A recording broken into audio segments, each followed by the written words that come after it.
Chairman. Thank you both for your service. Dr. Hill, I'd like to talk a little bit more in depth about Chief of Staff Mick Mulvaney's role in the events under investigation. You testified, ma'am, that Mr. Mulvaney and Ambassador Sondland were both involved with a letter President Trump sent to the Ukrainian president on May 29th, congratulating him on his inauguration. Do you recall that, ma'am? I did, yes. And towards the end of that letter, President Trump closed with, quote, "I would like to invite you to meet me at the White House in Washington, D.C. as soon as we can find a mutually convenient time," end quote. Dr. Hill, was this congratulatory letter drafted through the normal procedures at the NSC that the NSC uses to send letters to foreign heads of state? The first part of it was, except the last paragraph. You also testified that Ambassador Sondland told you that he had dictated that line to the president, and that he told Mr. Mulvaney to add that to the letter. Is that correct, ma'am? That's correct. You said that you were nervous about that. Why were you nervous, Dr. Hill? Because at this juncture, it had become quite apparent that the president wasn't very keen on having a meeting with Mr. Zelensky for all the reasons that we've been trying to lay out today. And we were, once one puts in a letter like that, you raise the expectation of an invitation coming shortly. Dr. Hill, you also testified, ma'am, that Ambassador Sondland was frequently meeting with Mr. Mulvaney.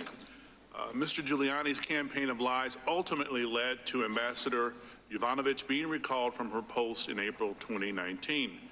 You've also testified, ma'am, that her removal was pretty dispiriting and a turning point for you. Can you explain to us why, ma'am?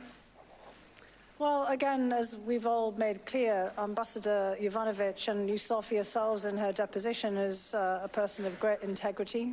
She's one of our finest foreign service officers, career foreign service officers.